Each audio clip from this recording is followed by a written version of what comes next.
Welcome to video 3 in the NAATI CPI test preparation series for Indigenous languages. Today we're going to be talking about consecutive technique. In the first two videos we gave you an overview of the CPI test and we discussed meaning transfer skill. In this video we're going to be talking about consecutive technique. In the CPI test you're expected to do consecutive mode interpreting and use those techniques to make the interpreting flow.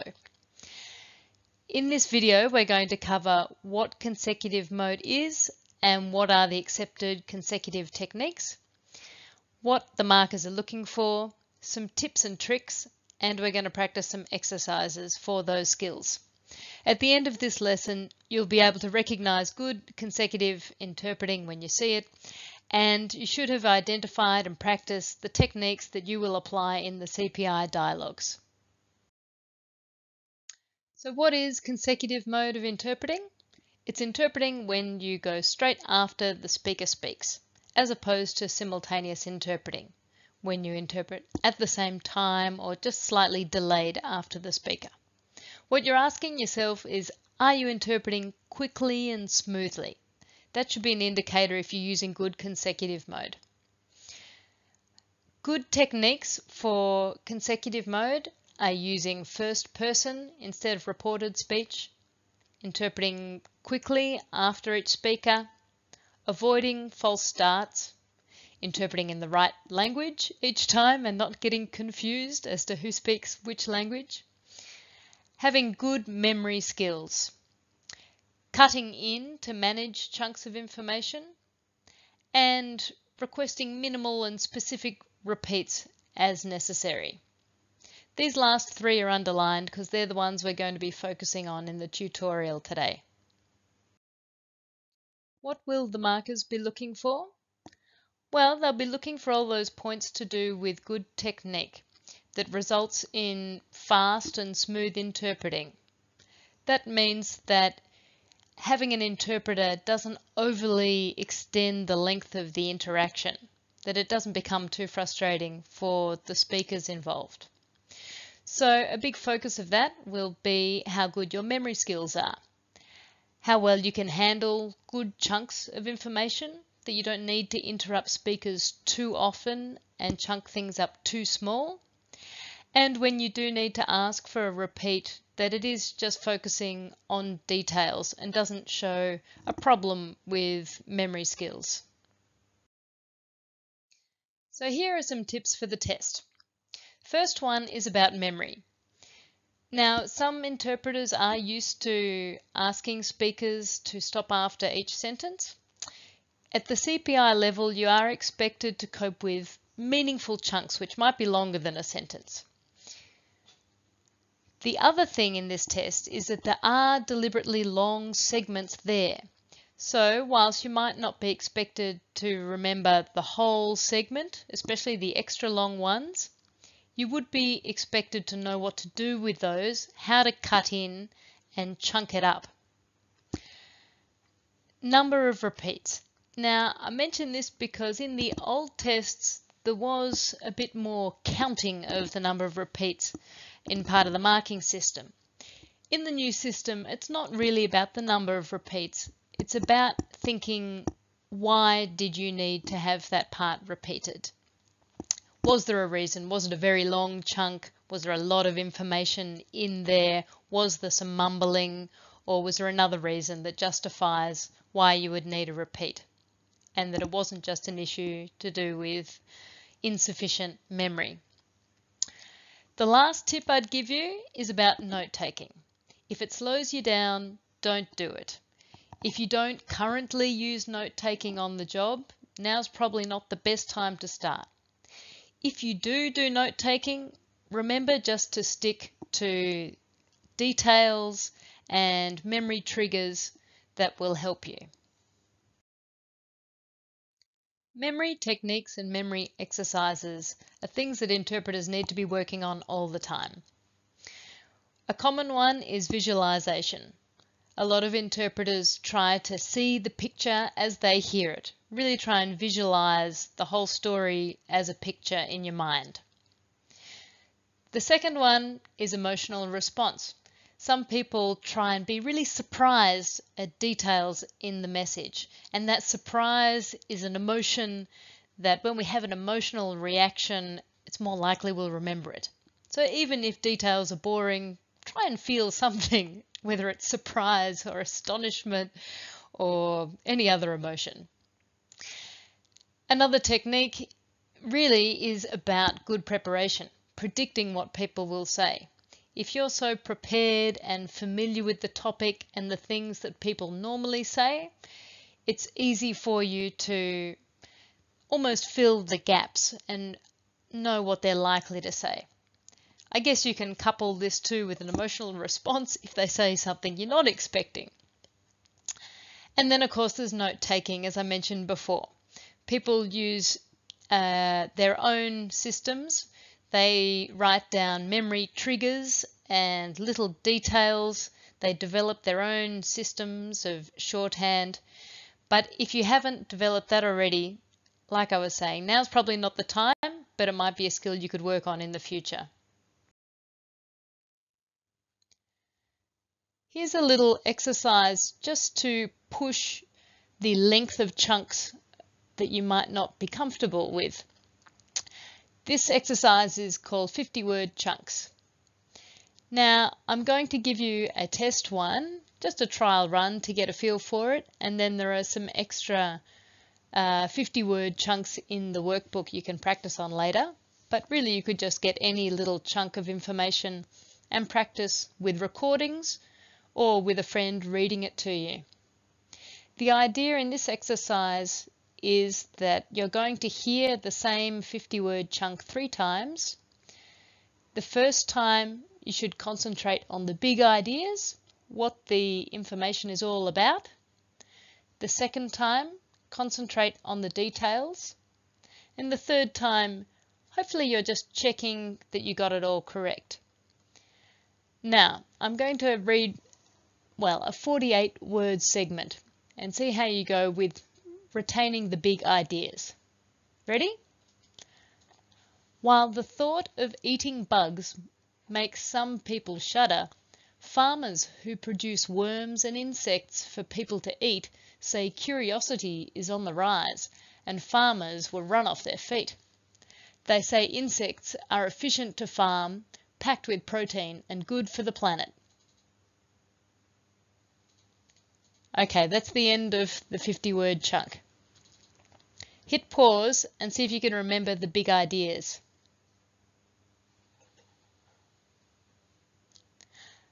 Okay, I'm going to read it again a second time, and this time I want you to listen for more details, as well as check you got those big ideas right. Ready? Let's go. While the thought of eating bugs might make some people shudder, farmers who produce worms and insects for people to eat say curiosity is on the rise and farmers will run off their feet. They say insects are efficient to farm, packed with protein and good for the planet. Hit pause and think about what extra details you got that time.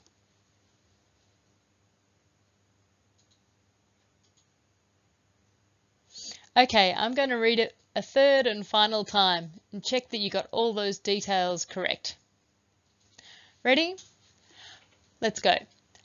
While the thought of eating bugs might make some people shudder, farmers who produce worms and insects for people to eat say curiosity is on the rise and farmers will run off their feet. They say insects are efficient to farm, packed with protein and good for the planet. How did you go? Did you get the big ideas and all the details? I hope so. Well, this exercise isn't so much about replicating what you do on the job, because obviously you don't get to hear everything 3 times right through. But it is a good exercise to practice concentrating, maybe practicing some of those visualization techniques or the emotional response, being surprised at some of those, and focusing on big ideas and making sure you're getting those linking words that make the big ideas hang together. Like I said, there are 2 more 50-word chunks in the workbook if you'd like to have a go after this session.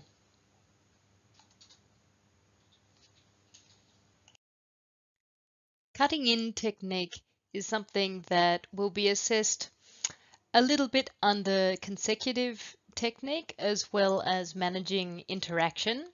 But cutting in technique is part of managing your memory and part of those consecutive skills.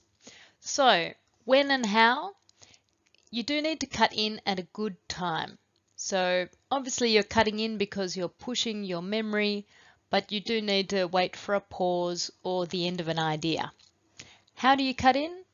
Well, interpreters have their own way. I've seen lots of interpreters use different ways in different contexts. Maybe use a little hand gesture, just raising your hand, saying something like, "Excuse me, can I just interpret here?" Or they might even just start to say that, and that's enough to signal to the speaker to stop. Some people use other body language like leaning forward, and some people just start to interpret over the speaker. You sometimes need to be careful with that one because you don't want to come across as rude or also miss out on something that the speaker is still saying. How do you cut in on the phone? Well, obviously you can't use body language and a hand gesture. So have a think about how or what you can say to interrupt so you can cut in and keep on top of that chunk of the message. So here's a little exercise for cutting in that would be good for you to practice after this tutorial. Ask a friend to read from the newspaper, just in English, or not even the newspaper, whatever you've got lying around that reads well, and practice cutting in and repeating the message just back in English. It's just called shadowing when you repeat it in English. Focus on picking a good time to cut in and the way that you cut in. Now, first of all, practice doing this face to face with your friend, and then practice doing it over the phone. Maybe you're both on speakerphone or just in different rooms, so you are really relying on cutting in with your voice. If you want the extra challenge, practice interpreting instead of just repeating the English. And if you have a language speaker you can practice with, do it with your Aboriginal language as the source language instead of English. Whether you have a text that your language partner can read from or just telling a story. Requesting repeats is something that will come under consecutive interpreting mode, as well as managing interaction, as well as perhaps meaning transfer. So when we're talking about requesting repeats in this video tutorial, we're really thinking about requesting repeats because of your memory or something that you've forgotten. So when and how?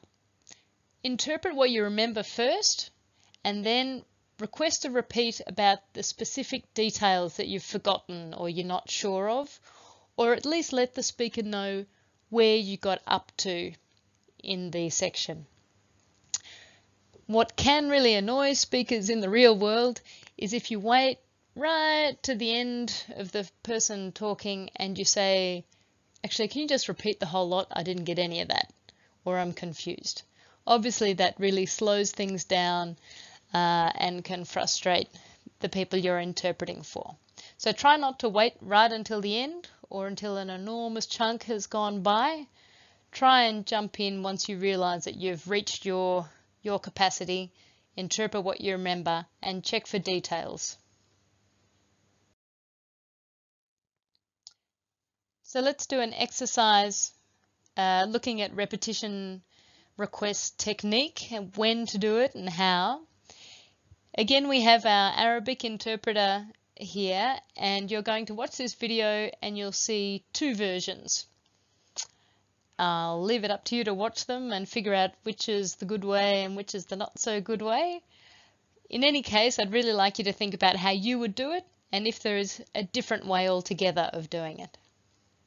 The link is provided in your workbook as well, so you can find that YouTube video. Okay, just to review what we've been through in this tutorial, here's a few quiz questions. What are the markers looking for when marking consecutive technique? Hit pause and discuss. What is it on the test that will push you to cut in? What is a good way to ask for a repeat? Why is it not good to ask a speaker to repeat the whole thing? Okay, you can discuss those with whoever you're doing this training with your trainer, with another interpreter, or just your family at home if you like. So after this tutorial, you've got a few exercises there in the workbook that goes with this series on page 14 and 15. There's a few more examples of 50-word chunks to practice your concentration and visualization and memory techniques.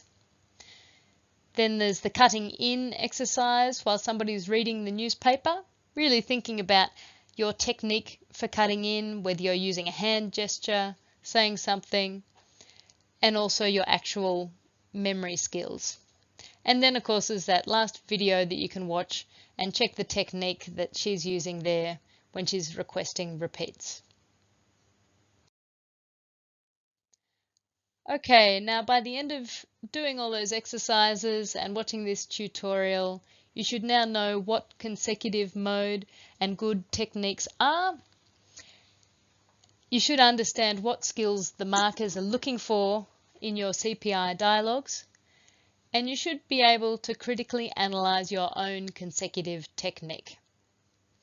In the next tutorial, we'll be talking about managing interaction, how you manage your interaction between speakers and deal with issues as they arise.